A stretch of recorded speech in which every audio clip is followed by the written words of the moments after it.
going to call this meeting of the Oskaloosa City Council to order. Today is Tuesday, February 16, 2016. Let's start with the invocation by Pastor Elizabeth Colton, St. Paul Congregational, United Church of Christ. Good evening. Let us pray. God of many names, we meet this evening in a time of great challenge and change for our nation and the community that this council seeks to serve. We have a choice between giving in to anxiety about our future or approaching it as a great adventure. So I offer these words of a hymn as our prayer. God of change and glory, God of time and space, when we fear the future, give to us your grace. In the midst of changing ways, give us still the grace to praise. God of many colors, God of many signs, you have made us different, blessing many kinds. As the old ways disappear, let your love cast out our fear. We pray in the name of all that is holy. Amen. Amen. Thank you, Pastor. Would you join me in the Pledge of Allegiance? I pledge allegiance to the flag of the United States of America and to the republic for which it stands, one nation under God, indivisible, with liberty and justice for all. Roll call, please. Burnett? Here. Calgary? Here. Jimenez? Here. Moore? Here. Versteeg? Here. Wally? Here. Gates? Here. Okay, thank you. Next item is, or first item after that is the community comments. This item is reserved to receive comments from the community for concerns whether or not they're included on the current agenda. The community is encouraged to come and speak before the mayor and city council. Asked to keep statements brief. Time would be limited to no more than 3 minutes. Any questions are to be asked of the city staff, council members, or the mayor prior to speaking to the full council, so concerns can be properly researched and answered away from the meeting. Comments are to be directed to the mayor and council only. From time to time, people will ask me, what's the difference between a public hearing and the opportunity for the community to comment? And the answer is 3 minutes. That if you want to talk to the full council about anything that's on your mind, you get a 3-minute limit on that. As we get into the public hearings, we're much more loose with the time limits on that. So if there's anyone who would care to speak at this time, please step to the microphone.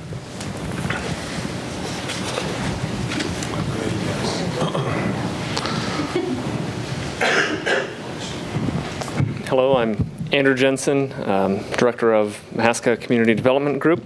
I'm here to speak just real briefly in favor of the ballot language that you're working on for the local option sales tax. In support of that, or kind of related to that, MCDG has some local policy priorities that we've recently put together. I'm going to pass these out real quick.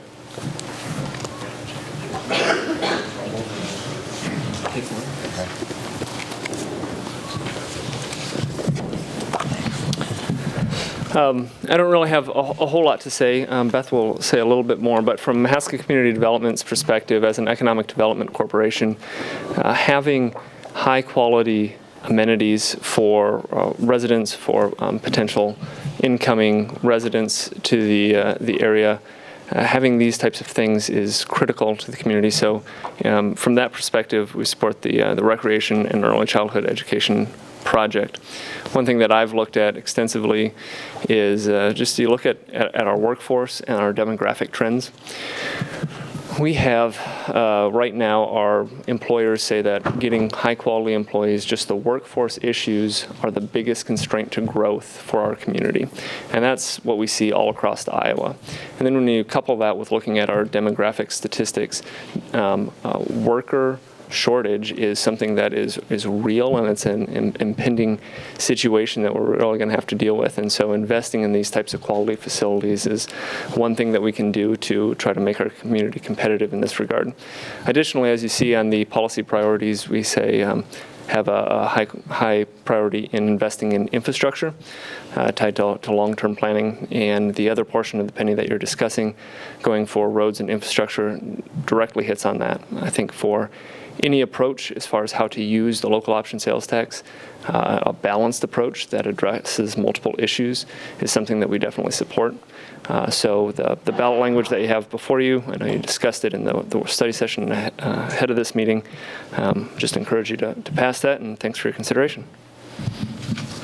Thank you. My name is Beth Danowski. I'm here on behalf of One Mahaska. I also am a part of the Mahaska Community Development Group, and I also am a part of the Kids Corner. I'm on the board of directors for Kids Corner. My remarks are actually shorter than Andrew's, but I just want to say a couple things on behalf of One Mahaska. First of all, we want to thank you for your leadership and willingness to consider a resolution tonight to fund and to contribute part of your local option sales tax to the Recreation and Early Childhood Education Center project. We believe and know the center will provide critical child care and education which directly support our employers in this community. The recreation services that will be offered create health benefits, and they also serve as an attraction to draw visitors to our community and also to bring people, to retain our employees and to bring new employees into the area. All of these activities will contribute to the tax base and to our economy. Additionally, we appreciate your commitment to fund roads and infrastructure in the community, and we think that's also a wise decision on your part. So we thank you for your consideration. Thank you. Thanks, Beth. Is there anyone else who would care to speak at this time? Okay, seeing none, we'll move on. Item 5 is a consent agenda. These are all items that are routine in nature, not a lot of discussion expected. I would draw your attention to item F. Those are the appointments to the Oskaloosa Municipal Housing Agency. We are reappointing Matt Monavon, Jennifer Rice, and Michael Collins to that. And then also I have a consideration for appointment to the Board of Adjustment of Tim Hudson, and you've got his application in your packet. Do we have a motion for approval? So move. Second. Okay, any discussion? Roll call, please. Caligiuri. Yes. Jimenez. Yes. Moore. Yes. Versteeg. Yes. Walling. Yes. Yates. Yes. Burnett. Yes. Okay, that passes. Gets us into the regular agenda. Item A. This is to consider an ordinance amending the zoning ordinance of the City of Oskaloosa by rezoning properties located at 416 North 11th Street, 1201 C Avenue East, and 1265 C Avenue East from single-family residential, which is R1, to multiple-family residential R3. Mahaska Health Partnership has submitted a rezoning request for the properties located at 416 North 11th Street, which is 0.17 acres, 1201 C Avenue East, which is 0.49 acres, and 1265 C Avenue East, which is 0.55 acres. Total area, 1.21 acres. Currently, these properties are zoned R1, while the other properties in the area owned by Mahaska Health Partnership, including the hospital, are zoned R3, which is multiple family residential district.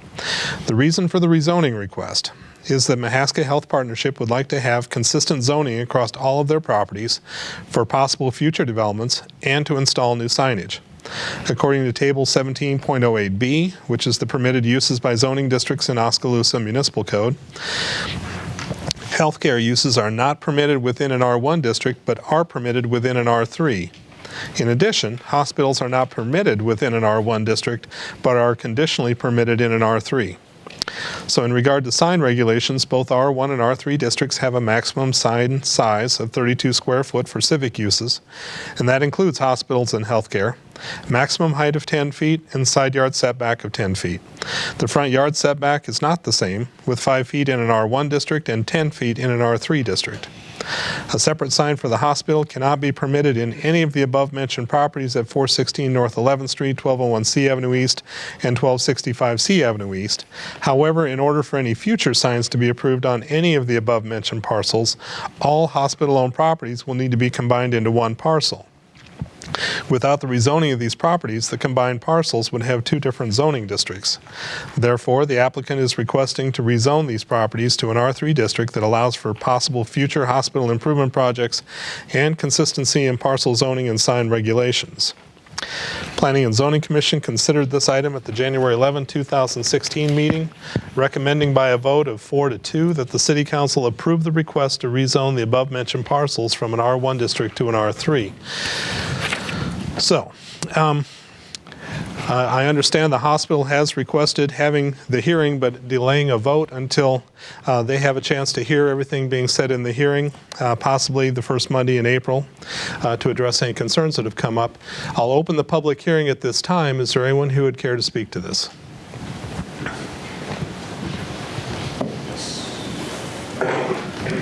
I guess I have a couple questions. Jason Van Zetten, 423 North Park.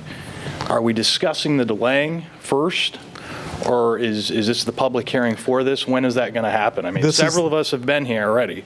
We've been up here 7 weeks. This is the public hearing for the zoning. And so there is no discussion at this point regarding any kind of a delay of vote. It's to discuss what you would like the council to know regarding this rezoning. Okay. So do you plan to hold a vote here then tonight? Is that what you're saying? The agenda item allows for a vote to happen. Okay. If it is the wish of the council not to take a vote, then we would honor that. Okay. All right. Well, I would start off here, Jason Van Zetten again, 423 North Park, that you would hold that vote tonight. We started this back right before Christmas, and this is something that we've all been waiting for. We've been living with this for quite some time, and so we've waited for our time to come up here and present our case to you. So we would hope that you would take a look at this tonight and at least honor us with that vote. That being said, in that motion, you see all 3 properties on there are wrapped up in one motion. Should you feel that those need to be broken out in any way, just parliamentary, you might want to do that before we get started. I'd submitted a packet to you, several of you before, and I've talked with many of you. And I'm going to try to keep everything short because I'm sure many of you have already reviewed that. That being said, one of the things that I think many of us have a problem with here is there isn't a plan. I mean, we haven't seen a plan, and I know even using Jay Christensen, I'm going to quote him on this, there isn't so much as a plan as a guideline. That shouldn't be good enough for us just to go out and start rezoning things across the city. So we'd like to see certainly a plan, and certainly I know you guys would like to see a plan.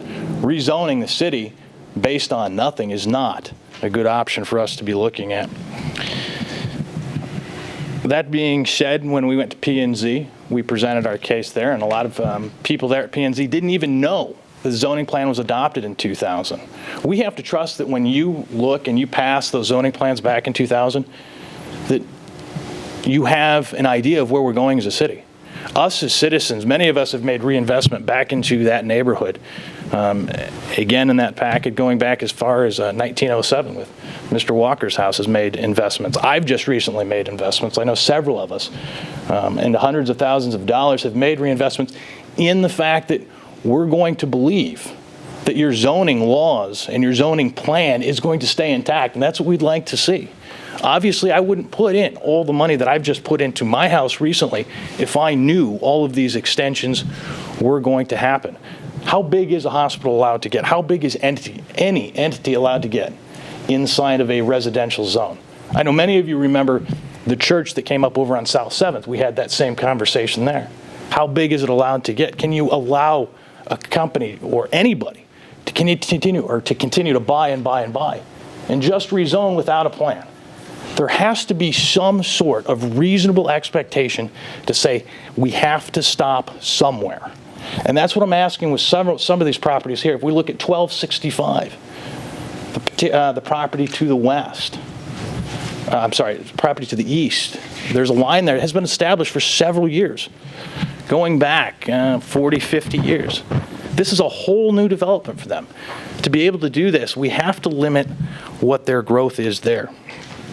I know several of you don't want to talk about this because when we went through it, I'm going to bring up the stop signs. And remember what the stop signs, one of the main problems that we had, there was no plan. There was no adherence to any type of standards that we had put out there. And if we begin to use that same process here, inside our zoning laws, where there's no adherence to a standard or a plan, we'll have stuff here, we'll have stuff over there. We won't have a consistent plan that we can all rely on and build in for the future that I know many of you want to see. We talk about housing. I know we all look at housing. If you want to continue to see this type of housing growth, we need to be able to trust and honor the plan that you've passed. Secondly, you're elected officials. Yes, it went to P&Z, but you are the elected officials that we trust, and that control must stay with you. Remember, this, what we're looking at tonight, is only less than 25%. So you're not going to see this again. This is going to come up one time, and it's done, and it's over. It's gone. So this is your only moment here as our elected officials, because it is under that 25%. It's not going to come back to you. You're not going to have the chance to put in that input that you would have now. And lastly, I brought many of us here tonight. Over 42 signatures that we've presented to you. Over 90% of the bordering people have stood against this to try to limit what the hospital is doing. And I would hope that you would stand with us tonight and vote this down. Thank you.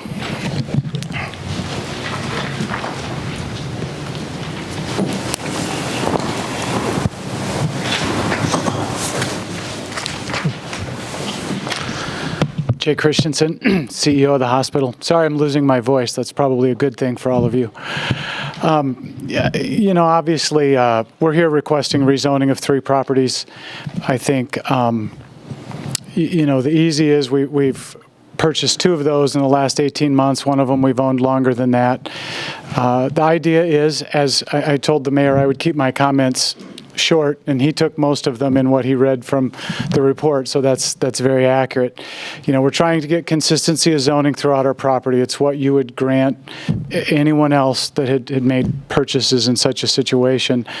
I think more importantly, it's, you know, we recognize where the long-term, you know, geographic breaks are going to be, and obviously one of them is you look over on 11th Street and such. And we've had a lot of conversations with neighbors, some of them really pleasant, some of them obviously not as much. That's sometimes what happens when you're doing what you do.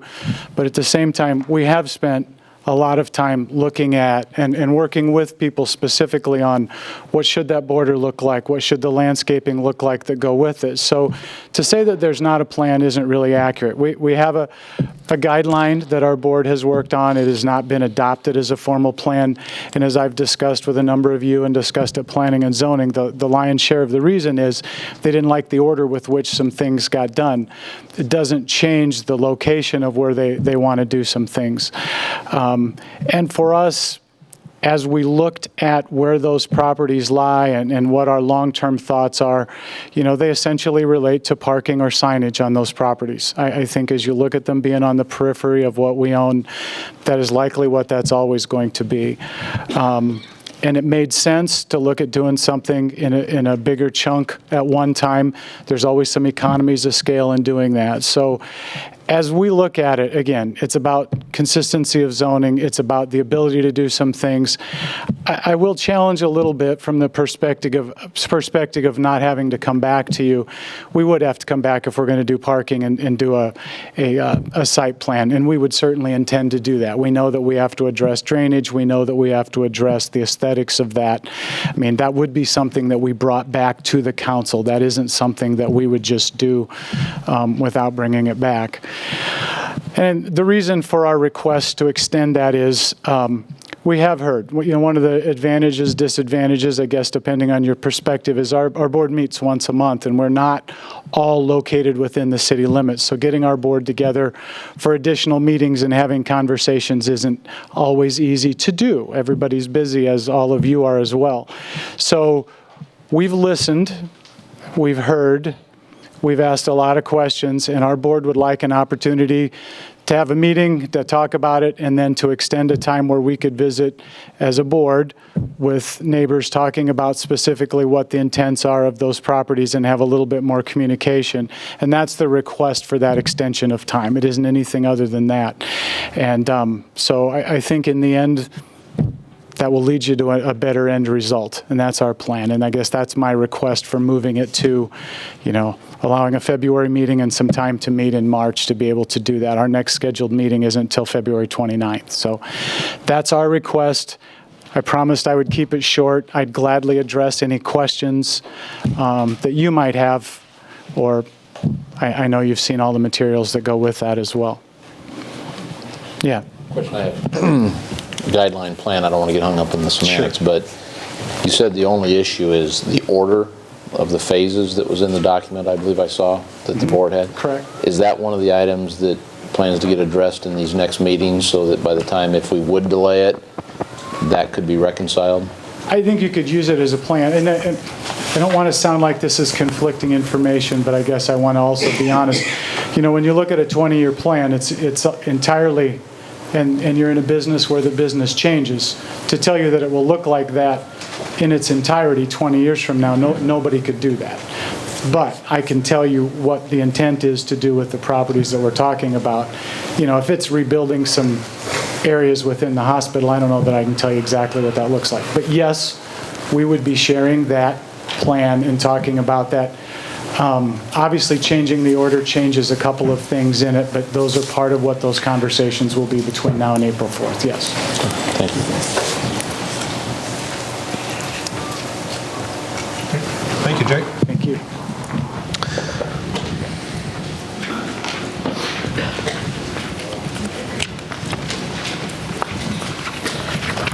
My name is Vicki Wolf, and I ask, too, that you vote tonight and not prolong this.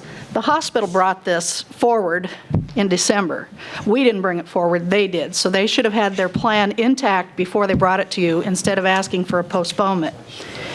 I also brought 2 more names that wanted to be added to the petition that are neighbors that I was unable to get a hold of earlier. I've made many of you aware of our concerns about the rezoning, and I hope you've reviewed our emails and other information. I don't own or run a big corporation. I'm not a business owner or community leader. I'm just your average Oskaloosa citizen. I've lived in Oskaloosa my whole life and plan to live here for the rest of my life. The neighborhood where I live has long been considered one of the best in town. If you told people you live by the hospital, they went, oh, like that was really something important. Now when I tell people where I live, they ask questions like, what's the hospital doing? Are they going to take your home? I wouldn't do anything else to your place. I'd get a lawyer if I were you. Big difference, you know. As your average citizen, my husband and I would never have gotten the permit to build our garage without very definite plans, including the exact size, height, and material. We had to maintain green space, 25%, I believe.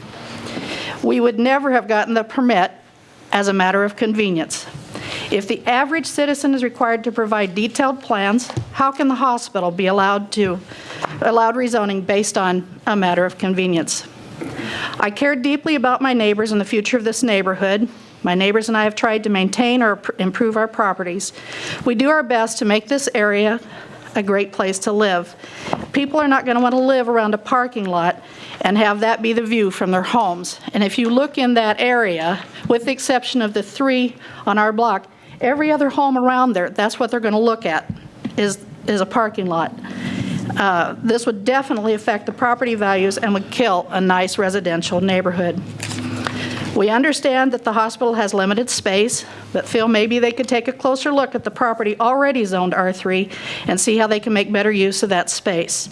We do not dispute the need for good health care. The hospital has not, we do not dispute the need for good health care, but the hospital has not presented any information indicating that the rezoning will improve the quality or ability to provide health care to this community. They have property where the old family medical center is that could be used to add parking, and it would not be under anyone's bedroom windows. I ask that you put yourself in the place of my neighbors. Imagine yourself looking out your front window to the view of a hospital parking lot. No amount of trees or other plantings are going to block that view.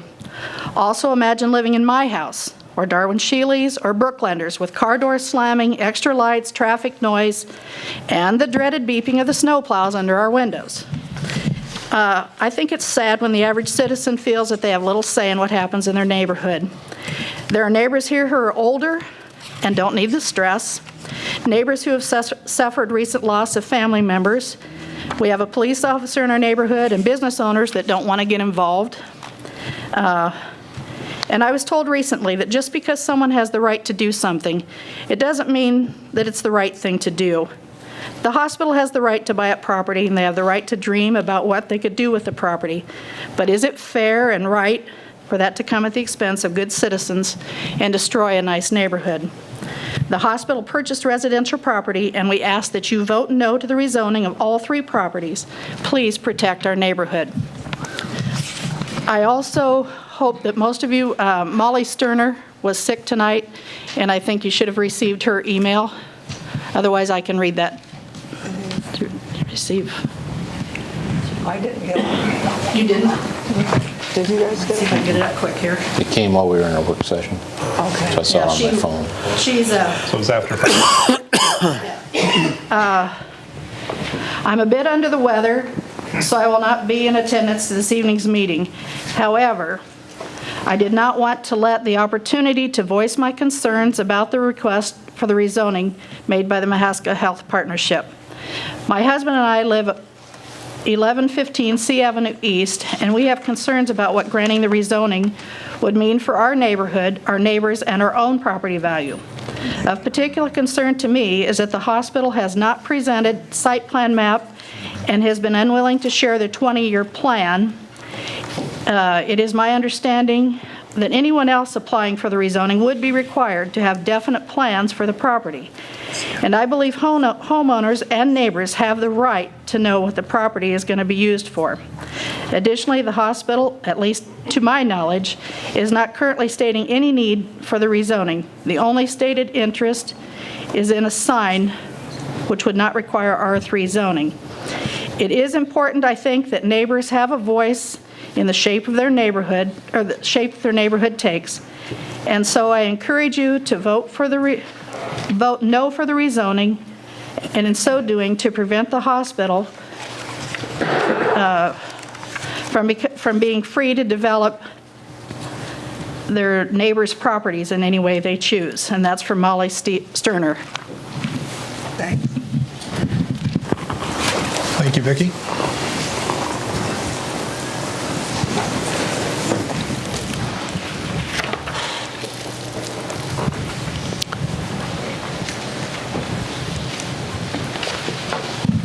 Good evening. My name is Sharon Shawless, and I live at 408 North 11th Street. I'm between the Wolfs and Darwin Shealy. My home is located in the center of the block where the hospital purchased the DeGeese property at 1201 C Avenue East and the Mayer property at 416 North 11th. I purchased my property in 1991 and have recently paid off my mortgage. In 2003, I retired from teaching in Oskaloosa and decided to remain here in my retirement years. I've made a big investment in my home by making many improvements: siding, windows, garage, furnace, etc. I would like to be assured that I can continue living at 408 North 11th until I can no longer do so. I'm afraid that rezoning the DeGeest and Mayer properties, and also the other one, to R3 will affect the market value of my property. As a property owner, I would like to know the plans for those two properties. The neighborhood has been greatly affected by the changes made so far: increased traffic noise and snow removal noise during the night. Is it the hospital's goal to make it so unbearable that we will be forced to sell? Please do not vote for the rezoning. Thank you. Thank you, Sharon.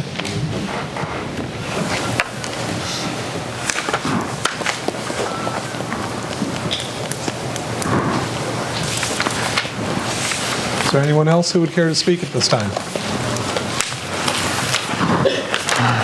Diana Shattuck, 1205 E Avenue East. I just want to stand by my neighbors and their rights as citizens within the city. I apologize for the way I look this evening. I'm not dressed for the occasion. The reason being, my husband and I spent the day putting in new carpeting in our living room. We have an investment in our home on the corner, which faces Jan Meyer's property purchased by the hospital. It is our major asset, and it is my hope that the time should come that we would have to sell our property, that we will receive a good value for it, and it will not be diminished because of the situation with the hospital. We're very appreciative of the hospital and all the good people we have, but I give my support for my neighbors who are looking out for their rights as property owners within the city. Thank you. Thank you, Diana.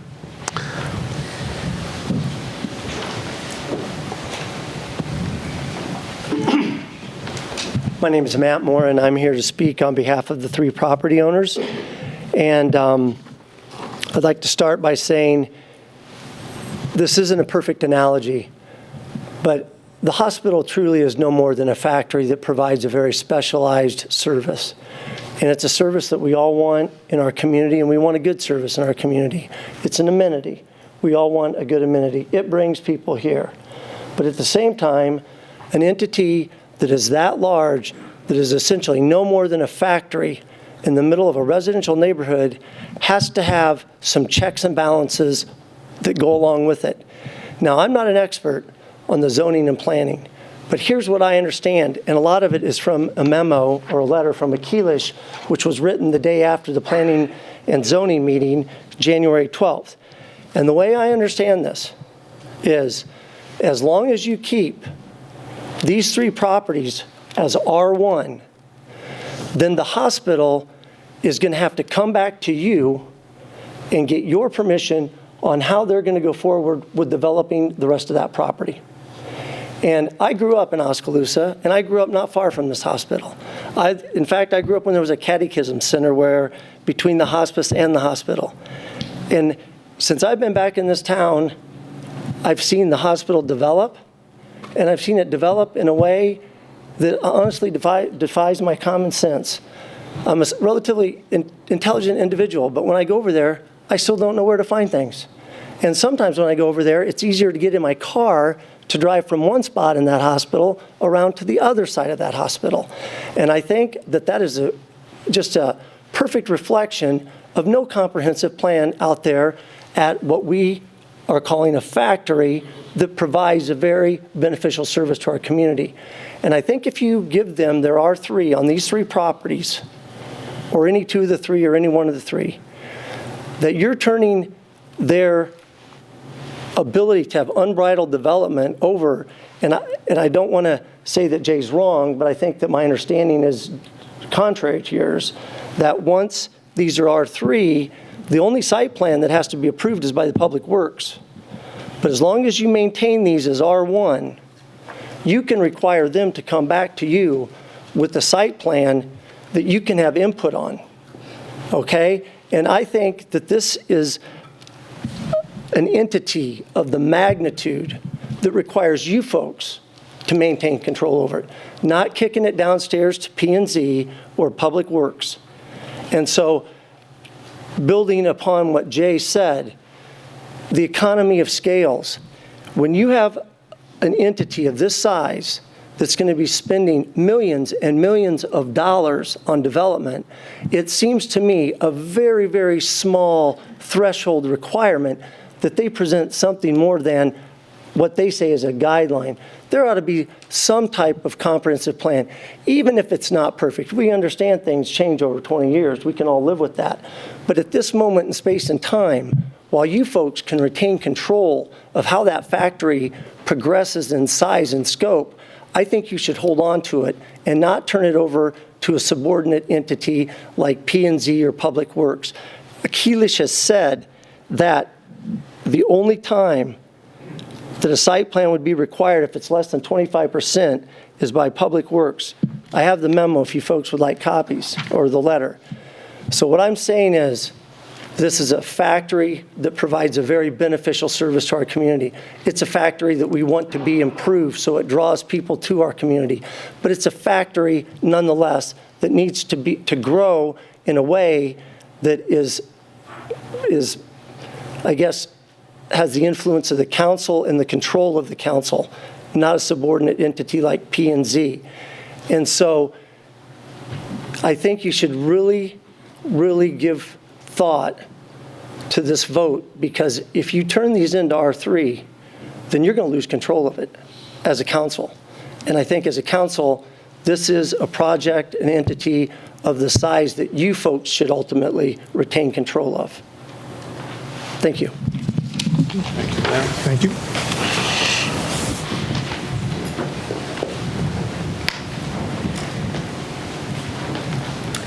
I'm Virginia Walker. My husband and I are from 1282 C Avenue East. We restored what we call the McNeil Stone Mansion, and spent a good 7 years in that. So We also did benefits for the hospital and hospice with our Christmas tours. So we love the hospital. We love that it's there. We have life flight helicopters that get over that make us a little nervous once in a while, but that's all a part of it.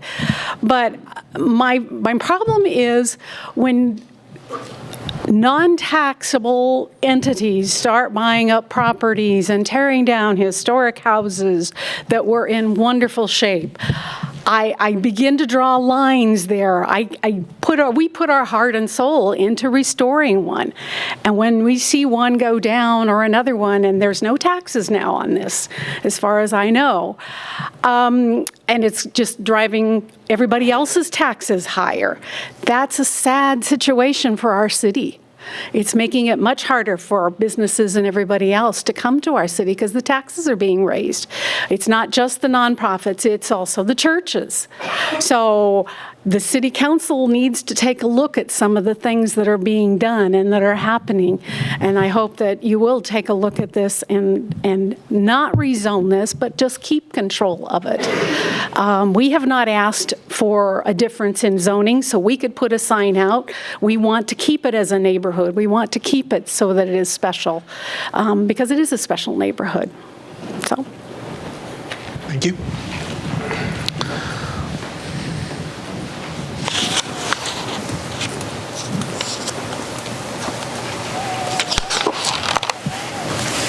Is there anyone else who would care to speak?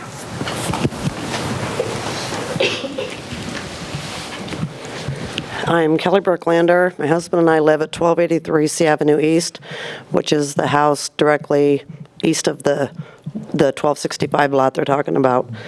I spoke at P&Z, and I don't need to be repetitive on a lot of that information, but of course we have our ongoing problems. Our biggest one, not our biggest one, but one of the main ones is the smoking. I don't know, the smokers tend to gravitate east, I don't know. I have contacted the hospital on many of those times, and some have been taken care of, some have not. But as far as that empty lot, we always know we have that buffer to the hospital. Didn't even really consider we wouldn't have that. Whether it's parking, signage, a helicopter pad, or a building, I don't know. We're not one bit interested in it coming any closer than what it already is. And Jay's comment that it would more than likely be this or that, I'm definitely asking you to vote no. We don't want to go on what's more than likely to happen. Going back to the last topic, first of all, I would think being the direct neighbor to that lot, we would have been contacted by the hospital. But we never have, and I don't know that my husband has either. I would think that would maybe warrant a visit. We got nothing more than a letter, and that's it. And I was on the other end of this whole process with the church, and I know myself, as well as the congregation, went around to each neighbor, specifically visited with them, took questions, and we have yet, other than a letter, ever to be contacted by the hospital. The last time we were contacted by the hospital, this is where I go back to my what's going to happen more than likely. I'm not okay with that. We were contacted about this fence, which I don't even know when it was, 2 years ago.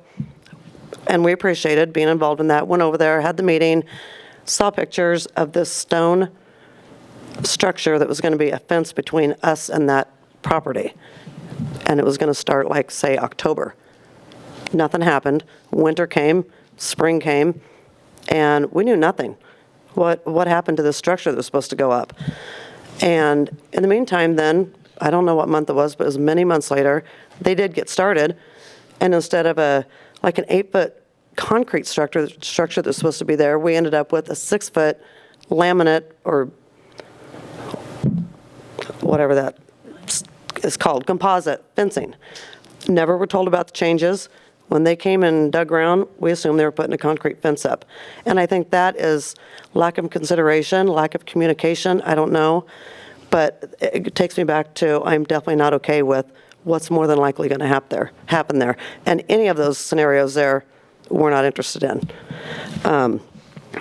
We have I don't know if it's a hospital generator or what, but when we sit outside, even when we're in our house, we can hear it. we're next to the hospital. We bought that property knowing we are, and that's part of it. But I definitely don't want them any closer. I don't want a generator or slamming people parking with their doors right on the other side of that fence. It's very detrimental to our property. And again, it's 24 hours a day, 365 days a year that we're talking. We're not talking a factory specifically that closes at 5 o'clock or midnight or whatever. This is all hours of the night. So I would just please beg you to vote no on this. And again, I urge it to be done tonight because I'm not wanting to wait any longer to know what exactly we sit with our property. Thank you. Thank you.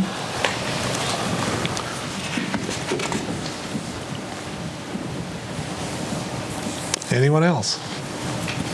Ask questions? Yeah. As part of this? I'm just going to reiterate one last point that I'd hope you'd really consider tonight, that you hold this vote tonight. We all showed up and came out here and put a lot of time in this, and we are asking you and pleading with you tonight to please hold this vote tonight. Thank you. The answer is yes. Is there something in particular you want to ask a question? I wanted to ask a question to Michael. Specifically, we seem to have conflicting information on a site plan issue and whether it would have to come back to us. I guess what is the answer there from your view, and would there be a way to create some type of special clause where it would have to come back even if it wasn't zoned that way? I'd just like your thoughts on that. Like a killer shape, right? Okay.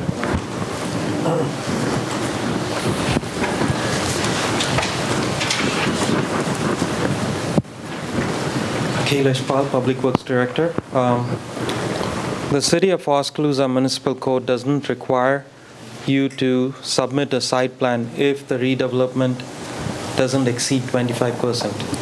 So if the site redevelopment is less than 25%, a site plan is not required to be approved by the City Council. But the site plan needs to be reviewed by the city staff, which will still need to meet the City of Oskaloosa Code.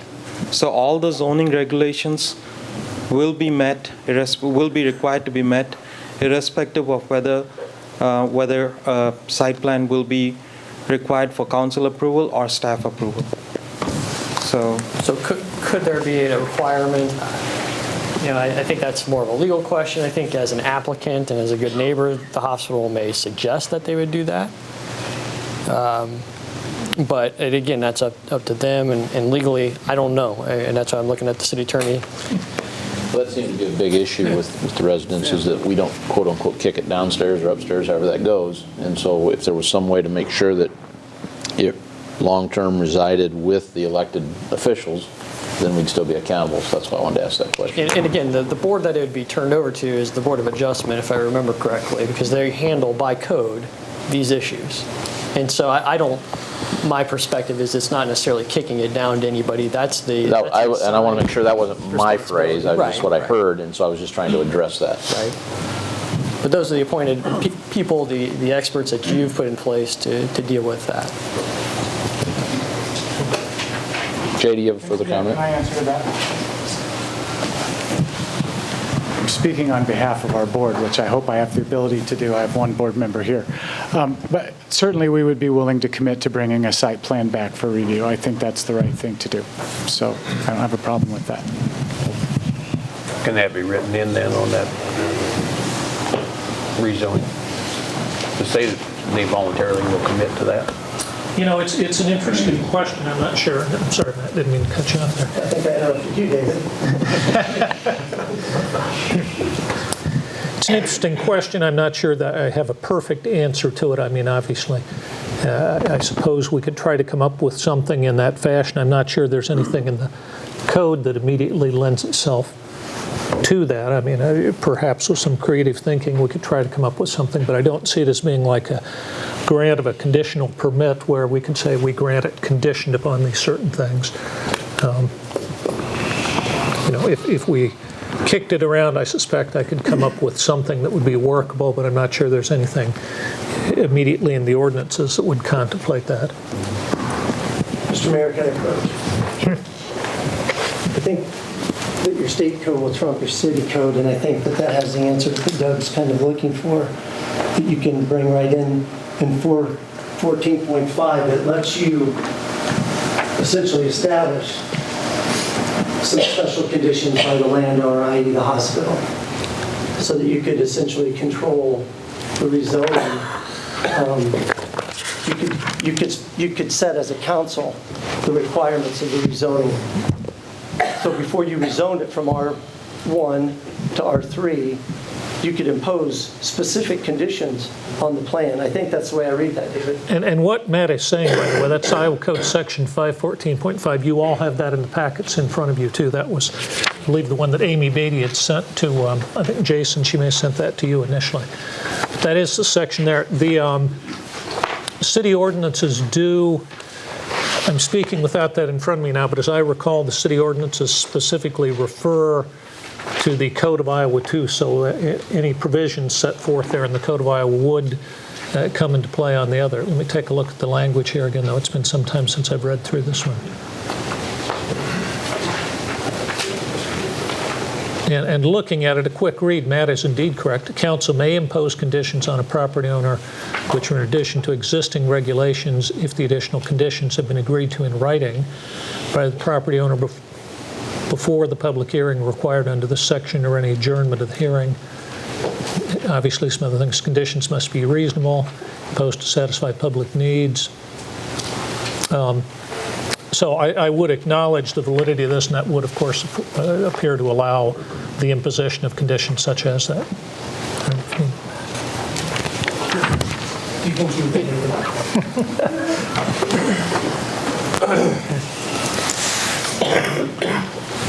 that? Good evening. I'm Jim Hansen. I'm 1801 South Park Avenue.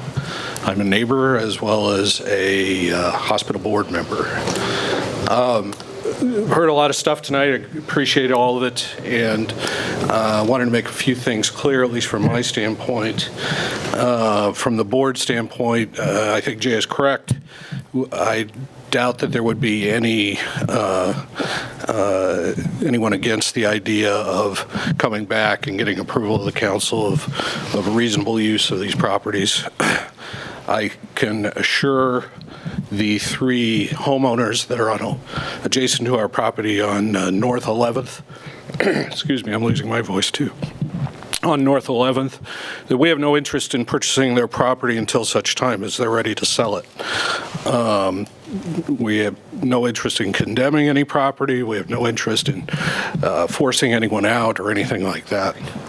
What we are interested in doing is using the property we currently own in a reasonable manner for signage and for parking. We're currently full up with parking. We spent the last several years shuttling people back and forth from the Nazarene Church where they were parking during the construction process to the tune of over $100,000, I believe. So we need parking. I'm sympathetic to the property owners, and I hope that this will give them the opportunity to come to our meeting, talk to us directly about this. We meet every month. They're open meetings. They're posted. They're more than welcome to come. But we are, as you are, elected officials, and we are have the ability to tax and levy taxes and collect them. And as elected officials and as representatives of the taxpayers, it seems to me that we can't just not use property that we own.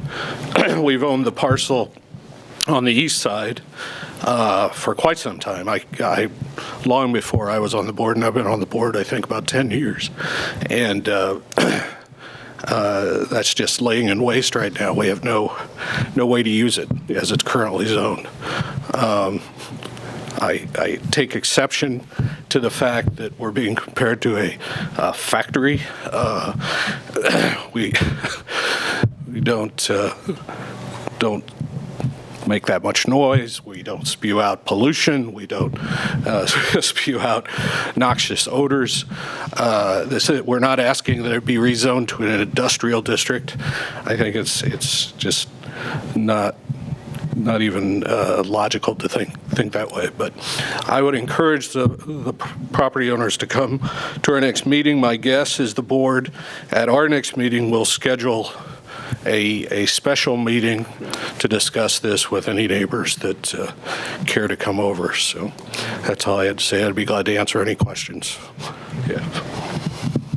Did your board meet in January and February? Your February meeting hasn't been held, right? The February meeting has not been held. But your January was? Yes, it was. And your December? Yes. Okay. Thank you. The public did not attend. Okay.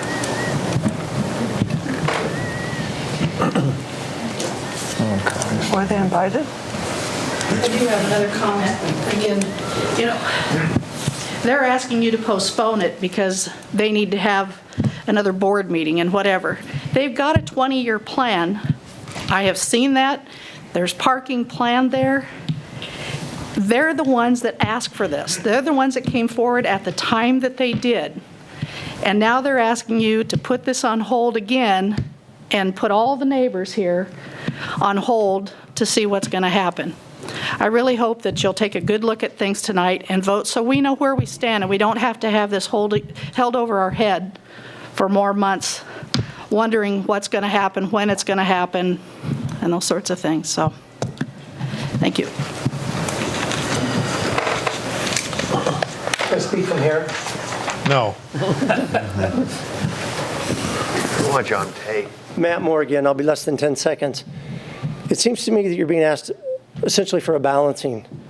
And it seems to me that the people that want you to change property that they bought knowing was R1 and the limited use they could do with it to now change it to R3 without really wanting to tell you what they're going to do with it. Doesn't it seem like the cart's before the horse? Doesn't it seem like they should be able to stand in front of you and say, this is what we want to do with the property, instead of saying, well, trust us, we're going to take into account the landowner and the homeowners and the adjacent property owners' agendas, and we're going to be good neighbors, which honestly, and not meant disparagingly, I don't think that the neighbors would think that the hospital has been a good neighbor. And so I think the cart's before the horse. I think the hospital ought to come forward with some at least tangible plan for you folks and tell you this is our plan going forward. Not change it to R3 so we can go do what we want with the Board of Adjustment or Public Works and not be responsible to the council. Thank you. Anyone else? Okay. I'm going to close the public hearing at this time. Yes, there was a request to delay, and it would probably be appropriate to address that first. Is there anyone on the council who's interested in delaying this vote? Yes, I am interested in delaying. I have heard all the comments. I think it's a balancing act, as Matt said, and we have a responsibility to our community to have great health care. We have a responsibility to the citizens to make sure it's done well. And so to take a little extra time, there's some new things I heard tonight that I didn't know that I'd like to still be able to look at. I heard from a lot of the people that called me or wrote to me that they would like to have more communication with the hospital. The hospital would like to have more communication. So in my mind, delaying to April 4th meeting to allow some of that communication to happen could potentially provide a good result for our community. It may not change anything, and if it doesn't, then we can still vote on April 4th the same way we're going to vote tonight, but it could provide a win-win. And so I personally would make the motion that we do delay this until April 4th. I would second that motion. I feel the same way, that there's a lot of information that came out tonight, and the hospital board and their director seems as though they really want to communicate with the public, and I hope that they do, and I hope the public communicates with them and goes to that special meeting that Jim was talking about. So I think they've had plenty of time in the past. This has been on the books now since what, December? I think the hospital's had plenty of time to get with the people. If they wanted to have the special meeting that should have been asked for then, I don't think a delay is necessary. I think we should vote tonight. I would like to add also show plans of what they want to do with the properties. They've had plenty of time to do that too. Well, not just vote yea or nay. I'd like to know what they want to show on paper, exactly what's going to be submitted. I was disappointed when I got here tonight that we were going to talk about extending it, because I didn't realize that had happened. I need to ask, I'm not sure if we extend it, I mean, if we voted tonight, we voted not to do it, there's other repercussions that'll come out of this, you know that. And so if, I guess I'm saying to you, I think maybe we better give them a chance. I talked to Jay and the board a couple times. I mentioned first on January 9th that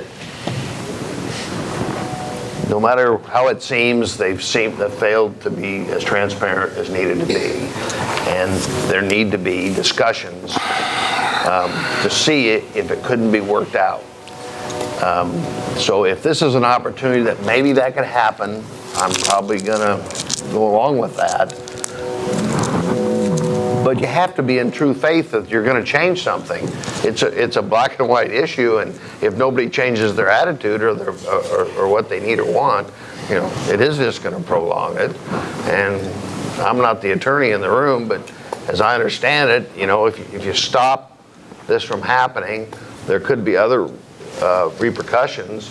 So are they just going to happen in 6 months then? I mean, so I'm a little in quandary about that. If anybody got an answer, I'd be glad to hear it. You're looking at me for an answer, I guess. I don't know specifically. I mean, obviously you say repercussions. There's certainly a wide range of possibility in that. I mean, if the council were to refuse to go ahead and approve the change tonight, the remedies available to the hospital realistically are limited by law. There is no direct appeal to the courts on that. It's what's done by what's called a petition for writ of certiorari, which is a very specialized type of process. But I mean, I'm not sure there are any other immediate steps available insofar as an appeal relative to that. I'm not sure if that answers your question. Okay, because I was led to believe that there could be some legal ramifications if we voted not to do it. And I'm sorry, and there could be, once again, but it's a fairly limited thing. It's not like a direct appeal. Okay. Helps a bunch, doesn't it? I'm not the attorney.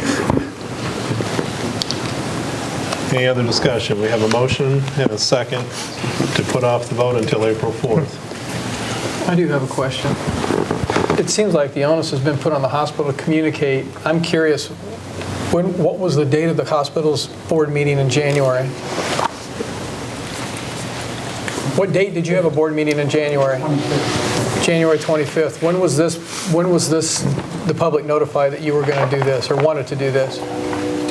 Planning and zoning would have been before that. So the public had a chance to come to your open board meeting and discuss their displeasure with it at that time if they so choose. Is that correct or not? Sure.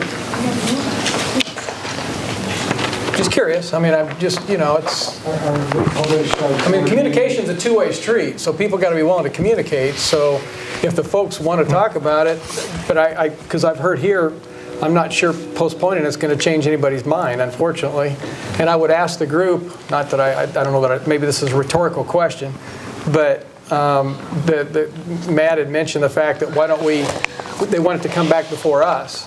But is there any parking lot that's going to come back before us and any stipulations we put on that parking lot that's going to change anybody's mind? You know what I mean? So in other words, so they bring their ideas back to us and it's a parking lot and we put stipulations on that the lighting doesn't bleed and that there's some nice berms and that sort of thing. Is that going to change anybody's mind in the audience? I see a head shaking no. So you see what I mean? So why does it matter whether it comes before us or comes back to the planning and zoning or whoever it comes back to? We wait to April. Yeah. Because I'm asking the same question Steve did.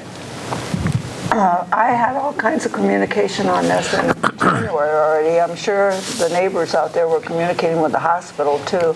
Were you invited to that meeting or? Absolutely not. No. And in the past, when we had an issue with the parking lot that just went in, the hospital sent out letters inviting us to come and explain what they were planning on doing. That did not happen. I drove home after Jay and I have had conversations this summer and this fall about our fence, and like I said, he told us that there would be no development of that property in the near future, probably during the time he was left at the hospital. And yet, the fence was finished in November, and less than a month later, the public notice is on the corner, and that's the first we knew anything was going on. So, you know, they could have invited and they could have shared. We didn't know what they were planning.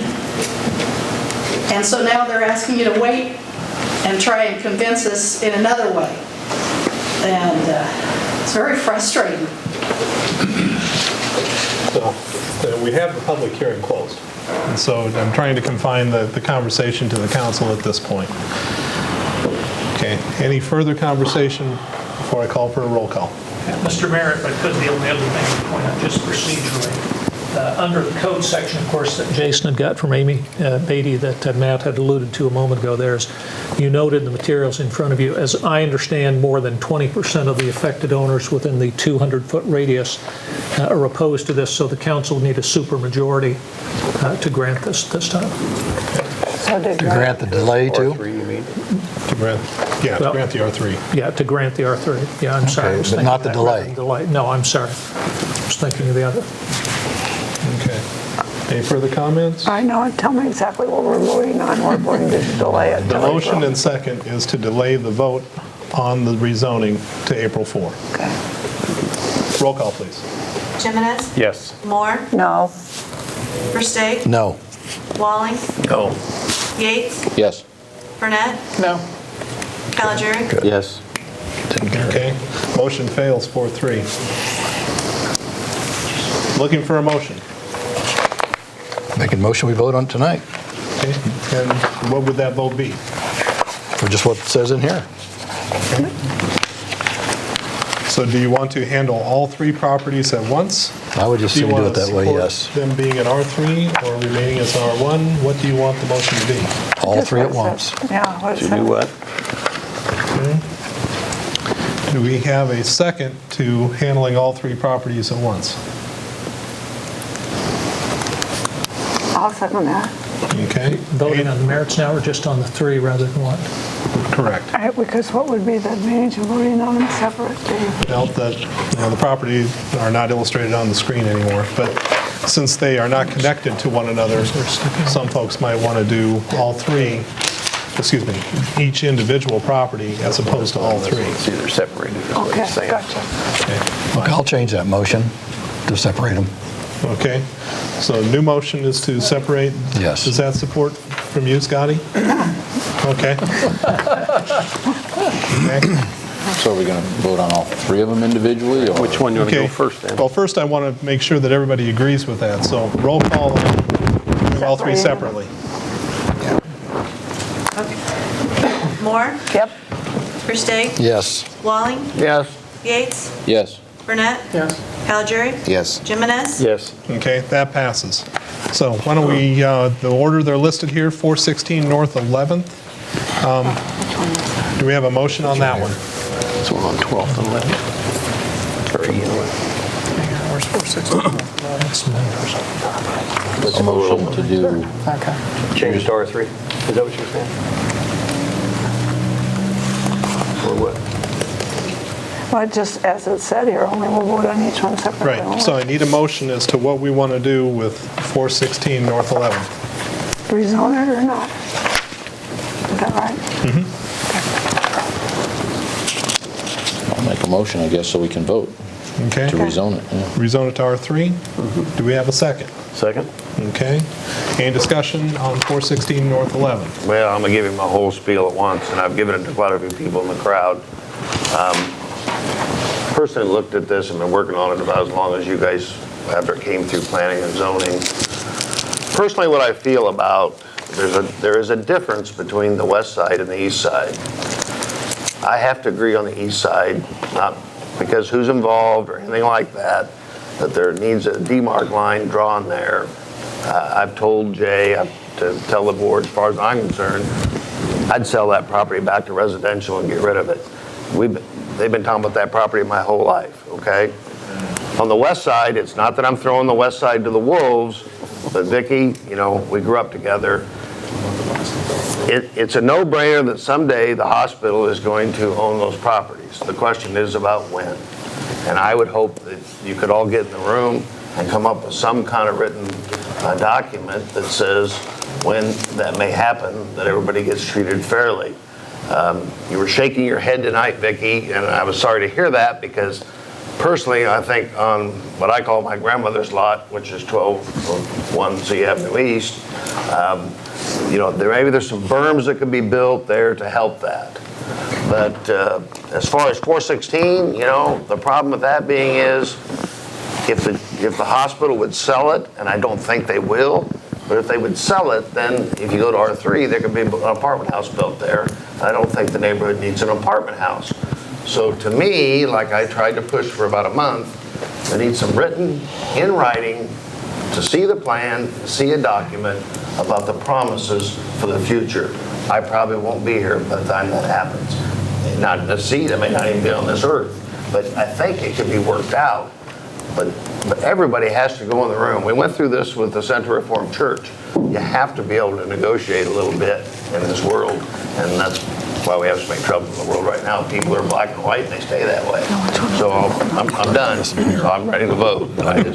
So when we had the opportunity and time to talk, we didn't want to vote for that. But yet we want to tell them to talk. I could have got up there to the podium and talked. Consensus of this, I could tell that was going to be. I'm sitting here. Well, you voted down, giving them a chance to talk. That's right. We're voting this and that. All right. So Jason. Okay, any other comments on 416 North 11th? Okay, the motion is to zone it R3. Roll call, please. Versteeg? No. Walling? No. Yates? Yes, it doesn't matter, yes. Burnett? Yes. Caligiuri? Yes. Jimenez? Yes. Moore? No. Okay. Now, I understand a supermajority is required, so it would fail. That's correct. Okay. Next property, let's go with 1201 C Avenue East. Do we have a motion? It seemed like that one worked okay. Do we have a motion to zone it to R3? So moved. Second. Okay, any discussion? Yeah. I live in this neighborhood. I'm going to disappoint a lot of people. I've talked to one that I called. Nobody's called me. I bought a house in this neighborhood a year and a half ago. I look at the hospital. So there's not in my backyard, it's in my front yard. We knew when we moved in that we moved in across from a hospital. Quite frankly, we chose that neighborhood because the hospital was there. Matt and I had a conversation the other day, and I'm going to respectfully disagree again. I don't get where you're coming off calling this a factory. Not once did my wife and I consider the fact that a factory might be in town, whether we chose to move to Oskaloosa or not. We did decide because there is a decent medical facility here. Now, I wasn't here, although many years ago I was, but 3 or 4 years ago I wasn't here. And my understanding is that there was a $25 million investment by this facility in our community. We would kill today to have a business come into town and say, I'll spend $25 million in your community. We'd kill to do that.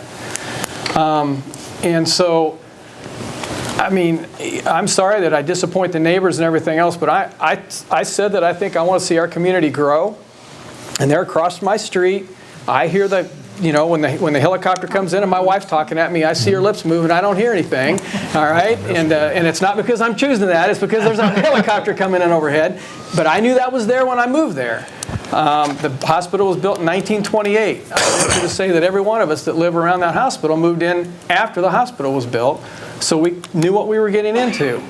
I did my own little study and went to the Beacon Schneider website. For those of you that don't know what that is, that's a site that will tell you what property values are at. And between 2011 and 2015, I took all of the properties that were on the petition that was sent to us, put them on there from 2011 to 2015. There were 2 properties on that list that went down in value. The rest of them, so everything together with those 2 properties averaged an 8.2% increase. So I don't know. I've thought an awful lot about this. I'd like to have a discussion at some point that I don't think there should be any parking on the north side of C Avenue. I think that would be part of it if we ever got to that point. But I'm surprised. I think that the cars don't belong on the street. I think they belong in a parking lot. At 10:30 today, I drove the entire parking lot. randomly today at 10:30 this morning. There were 12 spaces left in that parking lot around the entire building. And they're on the back of the building, back by the Serenity House. So there were 12 spaces left in that lot at 10:30 this morning. So anyway, that's all I got to say. We have a motion and a second. 1201C Avenue East to R3. Roll call, please. Walling, No. Yates, Yes. Burnett, Yes. Calgary, Yes. Jimenez, Yes. Moore, No. Versteg, No. Okay, 4-3, but that's not a supermajority. No. So it fails. Okay. Last is 1265 C Avenue East. Do we have a motion for that to go to R3?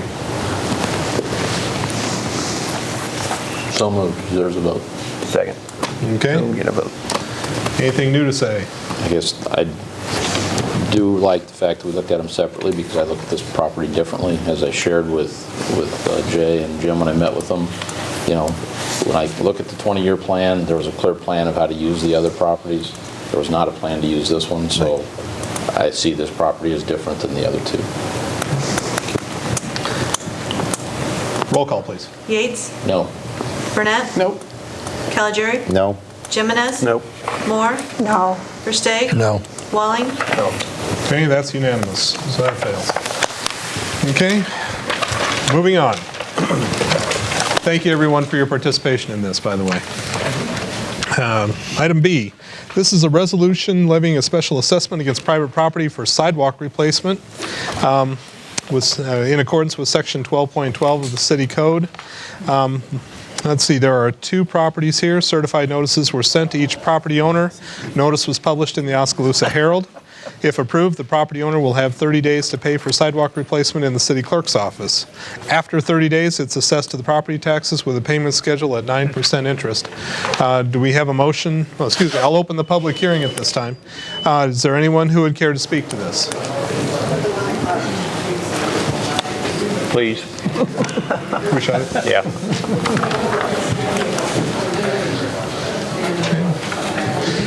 Oh, I thought he wanted to speak to us. No, shut the door. Okay, seeing none, I'll go ahead and close the public hearing. Do we have a motion levying the special assessment against these 2 properties? So moved. Second. Okay, any discussion? Roll call, please. Burnett, Yes. Calgary, Yes. Jimenez, Yes. Moore, Yes. Versteg, Yes. Walling, Yes. Yates, Yes. Okay, that passes. Next item, C. This is to consider a resolution requesting submission and calling for an election on the question of the imposition of a local sales and services tax in the city of Oskaloosa, located within Mahaska County. Chapter 423B of the Iowa Code. It provides that the question of the imposition of a local sales and services tax, also known as LOST, shall be submitted to the registered voters of the incorporated and unincorporated areas of the county upon receipt by the County Commissioner of Elections, a petition signed by eligible voters of the whole county equal in number to 5% of the persons in the whole county who voted at the last preceding state general election requesting such submission. That is a long sentence. On December 17th, 2015, the county received a petition meeting the necessary criteria to require Mahaska County to call for a special election on May 3rd, 2016 for the extension of the LOST. As a result of the submitted petition, the City of Oskaloosa voters will also have an opportunity to vote on the extension of the LOST. The City Council is charged with asking the voters how the funds generated by the LOST can be legally used. Previous study sessions with the City Council have led to the following draft ballot language for Oskaloosa voters to consider. 75% for the construction of a recreation and early childhood education facility until all project debt obligations are met, or in the event of a surplus, or if local option sales and services tax bonds are not issued for any lawful purpose. The next 25%, or the rest of it, for annual street construction, sanitary or storm sewer projects, construction and maintenance of recreation facilities, capital expenditures for construction, renovation, fixtures and maintenance of public facilities, capital equipment and purchases, and finally 0% for property tax relief. Ballot language must be submitted to the Mahaska County by February 26th of 2016. If the City Council does not propose ballot language, the default use of the revenues would be 100% for property tax relief. And so Do we have a motion supporting this recommended wording for the local option sales tax election? So moved. Second. Okay, any discussion? Roll call, please. Calgery, Yes. Jimenez. Yes. Moore. Yes. Versteg. No. Walling. Yes. Yates. Yes. Burnett. Yes. Okay, that passes. Takes us to item D. Consider an ordinance amending the Oskaloosa Municipal Code, Chapter 13.08 and Section 13.08.570A, which is the user charge for the purpose of providing necessary funding associated with the operation and maintenance of the city's wastewater treatment works. This is the second reading. The Sanitary Sewer Fund, or Wastewater Department, is an essential service provided by the City of Oskaloosa. The service is run as an enterprise and utility fund, and as such, the revenues generated through the rates must be spent on the utility. The fiscal year 2016 and 2017 budgets for this utility continues to emphasize the need for intensive investment in the infrastructure system to accommodate maintenance and to comply with DNR mandated improvements within the treatment and collection systems. The fiscal year 2016 and 17 budgets include a financing and operating plan for the sanitary sewer system that requires an increase to the base and usage rates that impacts the average residential taxpayer by an additional $6.48 per month, or $77.76 annually. The average residential customer uses 4.12 units of water per month and is charged the sewer base rate per month regardless of their usage. We're provided a table in here that shows the sewer rate changes as they've been since March of 2012 and how they would be projected to go up until April of 2020. Do we have a motion supporting this increase? So moved. Second. Okay, any discussion? Roll call, please. Jimenez. Yes. Moore. Yes. Versteg. Yes. Walling. Yes. Yates. Yes. Burnett. Yes. Calgery. Yes. Okay, that passes. Item E, let's consider a resolution awarding a contract to DDBI Incorporated for the Oskaloosa Fire Department renovation and expansion project. The Oskaloosa Fire Department renovation and expansion project was advertised, bids were received and publicly read on February 9th of 2016. The city received 6 bids. The low bid, or base bid, was submitted by DDBI in the amount of $2,600,000. The low bid received for this work is approximately 5% above the revised budget estimates, but within acceptable parameters. And in addition to the base bid, staff recommends the City Council also pursue bid alternate number 1 in the amount of $191,492. That would be for the 4th bay and maintenance pit. And bid alternate number 3 in the amount of $11,531, and that just upgrades to a concrete board exterior finish. The local amount of work to be awarded, including the bid alternates, comes to $2,802,983. If the council awards this construction contract, the project is anticipated to be fully completed within 425 calendar days after the notice to proceed is issued by the city. And in addition, staff recommends the City Council also authorize an additional 10% of the total contract amount, which is $280,298, as a project contingency for any unforeseen circumstances, and that would be administered by the city manager. And so we have a recommendation to approve the resolution awarding the budget to DDBI for $2,802,983, and that is for the base bid plus alternates 1 and 3. And also authorizing a construction contingency budget of $280,298 for the project that would be under the supervision of the city manager. And finally, authorize the mayor to execute the necessary contract documents. Do we have a motion for that? So moved. Second. Okay. Any discussion? There's a lot there. Just when we utilize, this gets a pretty big contingency, and I really trust you, Mike, I really do, but I'm assuming any major changes in that use of that contingency would be brought back, at least would be made aware of. Yeah, absolutely. Thank you. Any other questions? Roll call, please. Moore. Yes. Versteg. Yes. Walling. Yes. Yates. Yes. Burnett. Yes. Calgery. Yes. Jimenez. Yes. Okay, that passes. Item F, consider a resolution to approve and direct the mayor to execute a professional services agreement with Fox Engineering Associates. This is for a wastewater treatment plant facilities evaluation and expansion alternatives with an amount not to exceed $135,000. Here's the story. On November 17 of 2015, the Iowa Department of Natural Resources issued an amendment to the National Pollutant Discharge Elimination System, or the NPDES permits, to include a compliance schedule for copper and disinfection for E. coli limits. In addition to the compliance strategy report, Iowa DNR has developed the Iowa Nutrient Reduction Strategy to reduce concentrations of nitrogen and phosphorus from point and non-point sources that end up in the Mississippi River, ultimately are the cause of the current Gulf hypoxia impairment in the Gulf of Mexico. The city's current NPDES permit requires the city to evaluate the feasibility and reasonableness of reducing the amounts of nitrogen and phosphorus it discharges. Following completion of the evaluation, the city will be required to make operational changes or implement new treatment technologies to reduce nitrogen and phosphorus. The NPDES permits require a compliance schedule for the following. One is to achieve disinfection of E. coli compliance before December 1st of 2018 at both wastewater treatment facilities. Second, to achieve compliance with effluent limits for metals, namely copper, before November 1 of 2020 at the Northeast Wastewater Treatment Plant.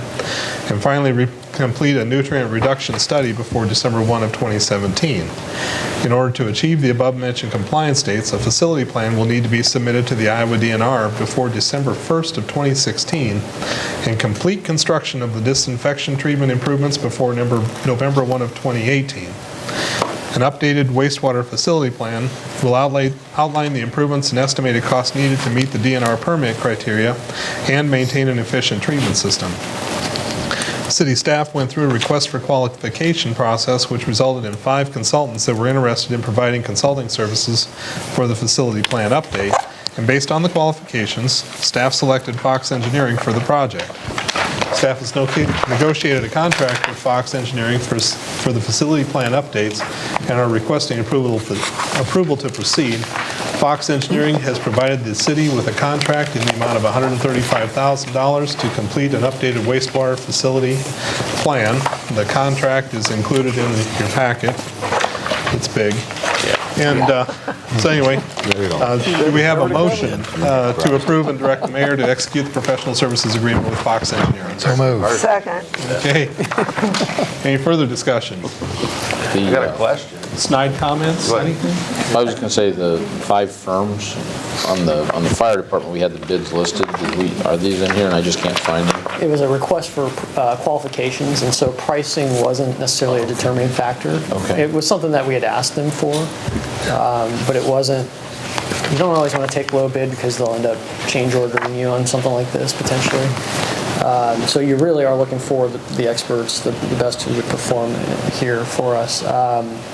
I can easily say that this was on the higher end of the firms that submitted, but based on the full review, discussion with other cities and their experience with this firm, we feel very comfortable going with Fox Engineering, recommending that to council. Did we select the 5 firms that we went out to, or did we, that's how many? We ended up sending those out to specific firms, and then we did have at least one. One had submitted because it was on our website. So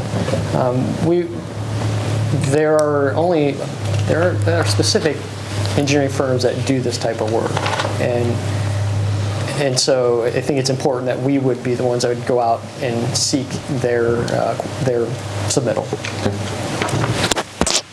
And Fox Engineering does just water and wastewater. They're not I wouldn't call them a full service engineering. They don't do everything. They don't do roads. They just focus on water and wastewater. This is their expertise. Okay. Thank you. Any other Well, that comments? was one of my questions, but I was just curious, does anybody know, I don't understand the copper part. Because of the lead in the copper, or now are we worried about we're going to die from copper? We had during one period of time for sampling, we had one exceedance. And that one event triggered a requirement that we would have to now monitor and treat for it. And the conversation that we had was that it's very difficult to get away from that monitoring or that requirement once it's been found. And so we could run that test. We are running that test, excuse me, from here on out. And it may be below the standard, but because we had that instance, that's all it took. I think I'd go back to a lot of the comments that I've made all along, either here or at the water board, that the DNR legislates from a desk instead of from the legislature, and imposing rules and regulations on the people of Oskaloosa and everybody else in the state of Iowa for no particular reason, that we have to put up with that. And we, as a people, should let the governor and the legislature know that we're not happy about all that either. So, there you go. Because you're going to spend millions of dollars before this is over with. It's going to come to that. The copper monitoring is relatively inexpensive, but overall, this project is going to be millions upon millions of dollars. Yes, we are. Any other comments? Roll call, please. Versteg. Yes. Walling. Yes. Yates. Yes. Burnett. Yes. Caligiuri. Yes. Jimenez. Yes. Moore. Yes. Okay, that passes. Gets us to the end of the agenda. Any other items, City Manager? Mayor, I just want to note there was a special meeting held, was that last week? Weeks ago? Week and a half ago? To discuss the submittal for the CDBG grant for facade. I want to let you know that that was submitted before the deadline, so we're in the queue. It's going to be reviewed, so I at least wanted to let you know that it has been submitted.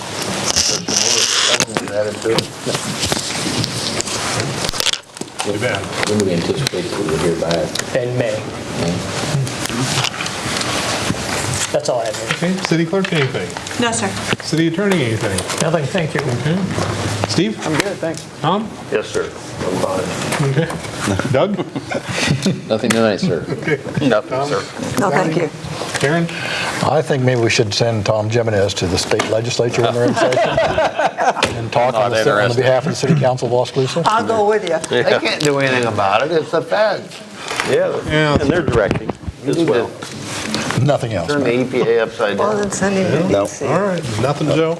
Yeah, I've got nothing to add. Once again, I compliment everyone for the kind of meeting that this was. There was the opportunity for tempers to be very heated, and everyone did a fine job as far as I was concerned. Thank you. And with that, do we have a motion for adjournment? So moved. All in favor, say aye. Aye. And you're- We're adjourned.